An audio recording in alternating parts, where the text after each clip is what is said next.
ಶ್ರೀ ಗುರುಚರಿತ್ರೆ 28ನೇ ಅಧ್ಯಾಯ. ಹರಿ ಓಂ ಶ್ರೀ ಗುರುಭ್ಯೋ ನಮಃ. ಸಿದ್ಧಮುನಿಯು ಗುರುಚರಿತ್ರೆಯನ್ನು ಮುಂದುವರಿಸುತ್ತಾ, ನಾಮಧಾರಕ ಗುರು ಮಹಿಮೆಯಿಂದ ಹಿಂದಿನ 7 ಜನ್ಮಗಳ ಜ್ಞಾನ ಹೊಂದಿದ್ದ ಆ ಪತೀತನು ಗುರುಗಳನ್ನು ಕುರಿತು, ಭಗವಾನ್, ಮೊದಲು ನಾನು ಬ್ರಾಹ್ಮಣ ಜಾತಿಯಲ್ಲಿದ್ದವನು. ಈ ಹೀನನಾದ ಚಾಂಡಾಲ ಕುಲದಲ್ಲಿ ಜನಿಸಿದ್ದೇಗೆ ಎಂದು ಪ್ರಶ್ನೆ ಮಾಡಿದನು. ಅದಕ್ಕೆ ಗುರುಗಳು, ಜೀವಿಗಳಿಗೆ ಕರ್ಮಾನುಸಾರವಾಗಿ ಉಚ್ಚ ನೀಚ ಜನ್ಮಗಳನ್ನು ನೀಡುವುದು ವಿಧಿ ನಿಯಮವಾಗಿದೆ.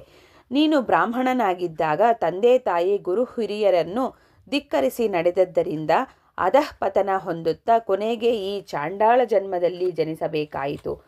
ಆತ್ಮಸ್ತುತಿ ಮಾಡಿಕೊಳ್ಳುವವನು ಹೃದಯ ರೋಗದಿಂದ ಪೀಡಿತನಾಗುವನು. ತಂದೆ ತಾಯಿಗಳನ್ನು ತ್ಯಜಿಸಿ ಹೆಂಡತಿಯೊಂದಿಗೆ ಬೇರೆ ಸಂಸಾರ ಹೂಡಿ ಬಾಳುವ ಸ್ವಾರ್ಥಿಯು ಬೇಡರ ಕುಲದಲ್ಲಿ ಜನಿಸುವನು. ಬ್ರಹ್ಮಹತ್ಯ ಮಾಡಿದವನು ಕ್ಷಯರೋಗದಿಂದ ಬಳಲಬೇಕಾಗುವುದು. ಸರ್ಪಹಂತಕನು ಹಾವಾಗಿ ಹುಟ್ಟುವನು. ಪುಸ್ತಕ ಕದ್ದವನಿಗೆ ಕುರುಡುತನ ಬರುವುದು. ವಸ್ತ್ರಾದಿಗಳನ್ನು ಕದ್ದವನಿಗೆ ಶ್ವೇತಕುಷ್ಠ ಆವರಿಸುವುದು.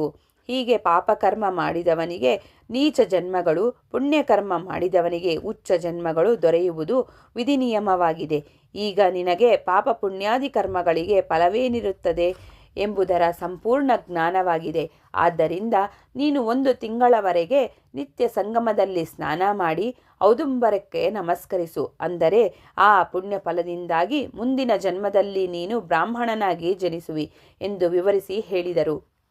ಆದರೆ ಆ ವ್ಯಕ್ತಿಯು, ಈಗ ನಿಮ್ಮ ಕೃಪೆಯಿಂದ ಬ್ರಾಹ್ಮಣನಾಗಿರುವ ನಾನು ಮತ್ತೆ ಚಾಂಡಾಲ ಕುಲದಲ್ಲಿ ಸೇರಲಾರೆ.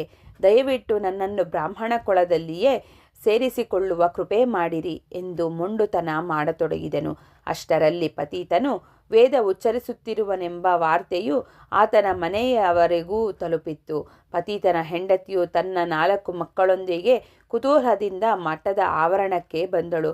ಗುರುಗಳಿಗೆ ದೂರದಿಂದ ನಮಸ್ಕರಿಸಿ ತನ್ನ ಗಂಡನನ್ನು ಸಮೀಪಿಸಲು ಹೋದಳು. ಆದರೆ ಪತೀತನು, ಹೇ, ನನ್ನನ್ನು ಮುಟ್ಟಬೇಡ, ನಾನು ಬ್ರಾಹ್ಮಣನಿದ್ದೇನೆ ಎಂದು ಜಬರಿಸಿ ಅವಳನ್ನು ದೂರ ಸರಿಸಿದನು.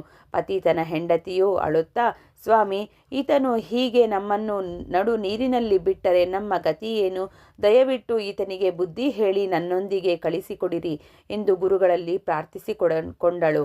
ಆಗ ಗುರುಗಳು ಒಬ್ಬ ಜಿಪುಣನಾದ ಬ್ರಾಹ್ಮಣನಿಂದ 1 ಕೊಡ ನೀರು ತರಿಸಿ ಆ ಪತೀತನಿಗೆ ಸ್ನಾನ ಮಾಡಿಸಲು ತಿಳಿಸಿದರು.